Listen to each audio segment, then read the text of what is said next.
No vídeo de hoje quero falar sobre o preço do Bitcoin, que caiu para US$ 112 mil. No momento que eu estou gravando esse vídeo, subiu de novo para 113. Vou dar uma olhada aqui em alguns ativos, falar sobre o que esperar aí para a semana e vamos falar sobre tudo isso então no vídeo de hoje. Antes de começar o vídeo, eu gostaria de lembrar que temos uma parceria com a Bipa e você pode utilizar o cupom SATOSHI para ganhar até R$ 100 em Bitcoin. A Bipa é uma exchange bem intuitiva de utilizar, bem fácil de utilizar, com cartão cashback em Bitcoin, soluções na Lightning Network e várias outras soluções bitcoinheiras. Então, se vocês têm interesse, deem uma olhada na descrição do vídeo com o link e todas as informações. Então, olha só que interessante o que aconteceu aqui então. Recentemente, o Jerome Powell, o presidente do Banco Central dos Estados Unidos, sinalizou que o Federal Reserve, o Banco Central dos Estados Unidos, poderia reduzir juros. E o que isso significa, então? Mais dinheiro na praça, o dinheiro ficando abundante, o preço dos ativos aí costuma subir. Inclusive o preço do Bitcoin. Então a gente viu o preço do Bitcoin saindo de US$ 112 mil, quase chegando em 111 para US$ 116 mil. Então uma valorização, 116 mil dólares. Então uma valorização aí de em torno de 4 e pouco por cento. Em pouquíssimo tempo, isso aconteceu na sexta-feira, então o mercado fechou e desde então o preço do Bitcoin foi corrigindo. E é bem interessante aqui, se a gente colocar em um mês, 6 meses aqui, a gente vê que o preço do Bitcoin então se valorizou aí desde aquela última baixa de US$ 75 mil, com a queda na Bolsa dos Estados Unidos também. Deixa eu encontrar aqui onde é que está o SP500. O SP500 está, eu acho que é o último aqui, exatamente. Então, se a gente observar aqui o gráfico do SP500, a gente vê que houve essa queda aqui, então. E no mesmo período, então, aqui em abril de 2025, tivemos aí o fundo aí deste último período de 6 meses aí do Bitcoin.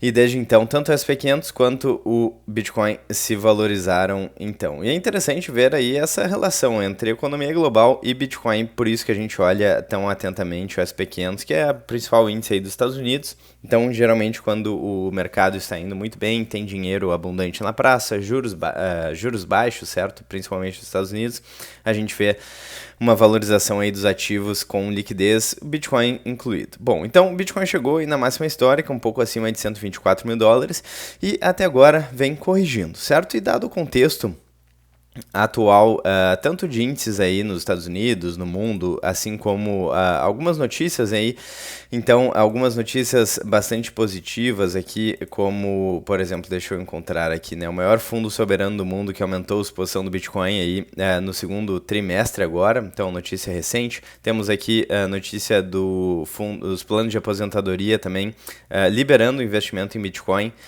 Temos também a dívida dos Estados Unidos que não para de crescer, temos o ETF aí da BlackRock de Bitcoin que foi mais rápido da história a acumular US$ 70 bilhões, 5 vezes mais rápido do que o recorde anterior. Vou fechar a propaganda aqui, né? Então, basicamente a gente está vendo uma adoção institucional cada vez maior para o Bitcoin. Dentre os principais detentores a gente tem inclusive o governo da China e dos Estados Unidos. Então o cenário, de uma maneira geral, para o Bitcoin parece ser bastante positivo, e quando a gente analisa os ciclos aqui, então, a gente teve uma máxima histórica em 2013, depois em 2017, depois em 2021, 4 anos depois, 2025, então a gente aparentemente ainda está num ciclo de alta, ao que tudo indica. É claro que o disclaimer clássico do canal é que isso não é uma dica de investimento. Se esse ciclo aqui, que pode romper esse padrão de 4 em 4 anos em função da adoção institucional, que é uma adoção muito mais de longo prazo, aí, com decisões mais pensadas, digamos assim, do que o varejo, né, pessoa física e por aí vai.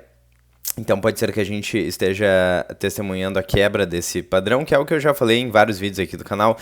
Também tem a questão do halving do Bitcoin se tornando menos relevante aí na questão da oferta do Bitcoin, porque as recompensas dos mineradores caem pela metade. Então, conforme o tempo vai passando, as recompensas dos mineradores em relação à oferta do Bitcoin passa a ser menos influente, né, no preço final do Bitcoin. Inclusive temos essa notícia aqui do portal do Bitcoin que fala aí sobre a quebra dos ciclos de 4 anos. Bom, o fato é que estamos aí próximo de um topo histórico e faz 4 anos desde o último topo histórico, e assim, o que todos os indicadores aí, ou pelo menos a maior parte dos indicadores e projeções indicam, aparentemente a gente ainda não está no topo, certo? Então a gente ainda não está com o preço do Bitcoin muito esticado para este ciclo. Quando a gente olha, por exemplo, o Mayer Multiple aqui em 1.12, ele está abaixo de 1.30, o que seria uma média aí para esse indicador, perdendo volatilidade, é claro, mas ainda distante do que poderia ser aí um topo deste ciclo aí, ou talvez uma reversão de tendência, certo? Claro, novamente, de novo, a gente pode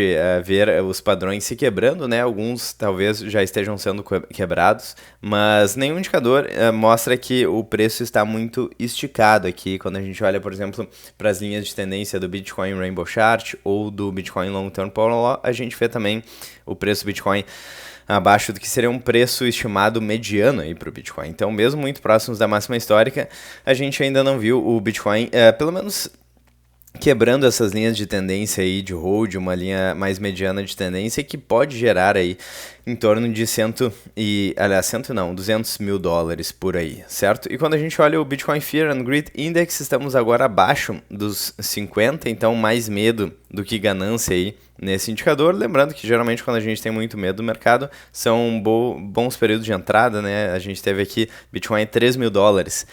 O mercado com muito medo, né? 11 nesse indicador. E foi um ótimo momento de entrada. Depois aqui novamente em 2020, 6 mil dólares. Só que realmente, às vezes acaba sendo difícil entrar nesses momentos, porque é quando todo mundo está com medo. Talvez você esteja com medo também, né? Enfim, poucas pessoas acabam aproveitando esses fundos aqui, né? Mas é interessante olhar para esses indicadores com o intuito de entender melhor o que está acontecendo aí, não depender simplesmente das suas emoções, dar uma olhada em algumas projeções e alguns números aqui que nos ajudam a ler um pouco mais o movimento, o que está acontecendo. Então, se eu tivesse que chutar, eu diria que esse ciclo de alta aqui ainda não terminou. O que poderia mudar essa tendência, é claro, seria uma reversão na tendência da economia global. Então, principalmente aqui, o S&P 500 poderia demonstrar isso. Mas o S&P 500 esse que subiu, inclusive, com a possibilidade de aumento na taxa de juros aqui recentemente, anunciada pelo Federal Reserve, pelo Banco Central dos Estados Unidos. E, de fato, se a gente observar uma redução na taxa de juros, então a gente pode observar a continuação, basicamente, dessa tendência que vai de 2008, depois da crise subprime nos Estados Unidos, até agora, com quase 800% de valorização em dólar aí do índice S&P 500. Então, desde que os bancos centrais começaram com os programas de quantitative easing, como vocês podem ver aqui na tela, o programa de quantitative easing, basicamente o programa foi feito pós crise aí do subprime, pós 2008, para tentar salvar os bancos aí. Então, basicamente, expandir bastante a base monetária em conjunto aí com redução de taxa de juros. Então, taxa de juros muito próximo de zero, não só nos Estados Unidos, mas em vários bancos centrais do mundo inteiro durante bastante tempo. E a gente vê como a manipulação da taxa de juros cria essas bolhas aqui, né? Isso aconteceu em 2008, aconteceu nos anos 2000, aconteceu em 2020 e por aí vai. Então, interessante se por acaso E a gente teve aqui, né, recentemente, essa queda no mercado acionário, que não está marcado com a coluna cinza, pelo menos ainda, mas pode ser que a gente veja uma redução na taxa de juros agora, lembrando que a gente teve uma breve correção aqui, né, no S&P 500. Bom, e novamente, né, se a gente tiver aí uma redução da taxa de juros e mais liquidez no mercado, a tendência acaba sendo positiva, só que lembrando, a gente tem aí a bomba da dívida. Então, a dívida nos Estados Unidos, por exemplo, já passa de 36 trilhões de dólares e aumentando, certo? Então, o problema da dívida é um problema global inerente às moedas fiduciárias. Políticos e burocratas têm incentivo aí para expandir a base monetária, desvalorizar aí o poder de compra das moedas fiduciárias, dólar, euro, real e por aí vai.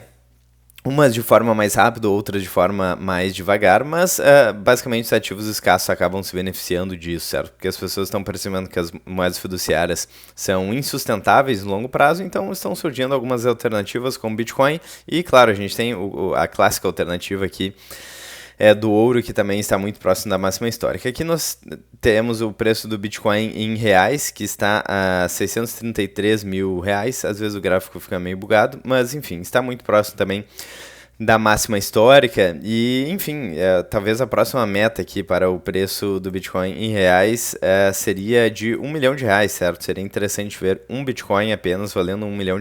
Eu acho que a gente pode não estar tão distante disso. Talvez para esse ciclo, talvez para o próximo.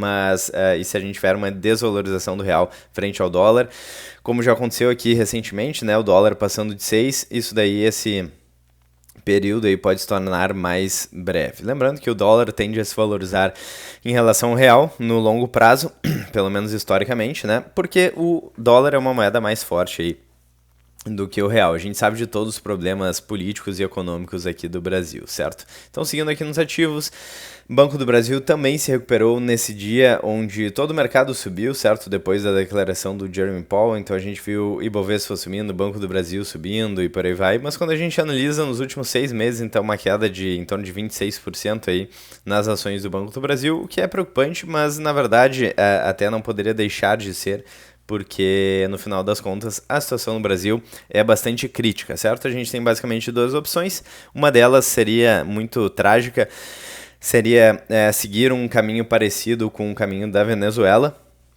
Então seria realmente trágico, isso iria fazer com que a maior parte das pessoas qualificadas com dinheiro haveria provavelmente uma fuga de cérebros e de capital aqui no Brasil. E outra alternativa seria o Brasil fazer uma volta de 180 graus e ir rumo à liberdade econômica e prosperidade, que é o que todos esperam que aconteça. Certo? Aqui Ibovespa também, claro, a gente olha aqui na máxima, né? Vamos dar uma olhada de 2006 até hoje, 237% de valorização, mas aqui em reais, certo? Porque quando a gente pega a valorização em dólares, cadê o gráfico aqui?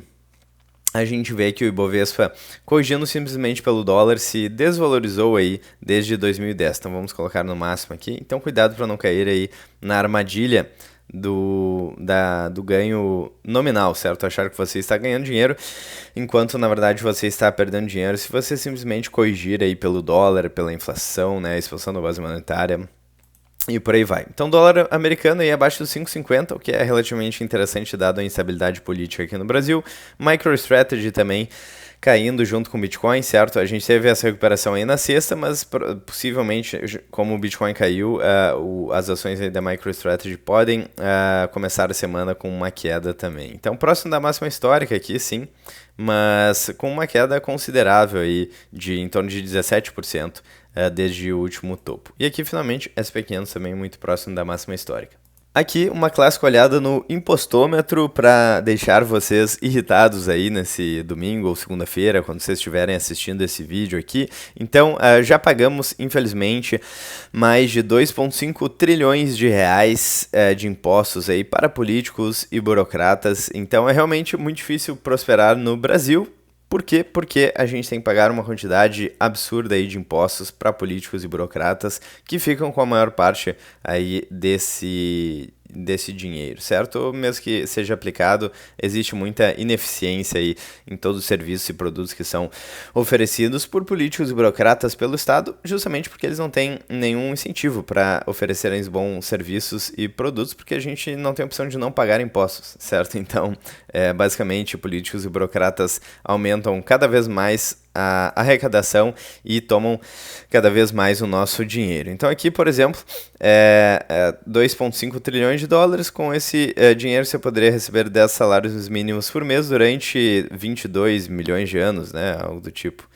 Daria para comprar não sei quantos milhões aqui do carro Fiat Mobi, né, 1.0. Enfim, é muito dinheiro aqui. Lembrando que a gente nem acabou o ano, então 2,5 trilhões de dólares até agosto, certo, de 2025. E ano que vem o relógio zero de novo e serão trilhões aí de dólares que serão tirados do bolso da população, que poderão ser utilizados aí diretamente em saúde, em educação, em comida, em empresas, em empreendimentos, e passam por diversos setores, ministérios, passa pela mão de vários políticos e burocratas para voltar muito pouco para a população. Bom, então, feito aí o bate-bola aí dos ativos para o longo da semana, Bitcoin agora a 113 mil dólares no momento que eu estou gravando esse vídeo, e vamos mantendo vocês atualizados aí para a próxima para as notícias aí da semana, informação sobre Bitcoin, sobre economia, mercado financeiro e mercados de investimentos aí e outras notícias, falando também sobre liberdade. Se vocês gostaram do vídeo, então não esqueçam de deixar o like, clicar no sininho, inscrever no canal, ficar à vontade na seção dos comentários. Eu vejo vocês ainda hoje ou amanhã no próximo vídeo do canal.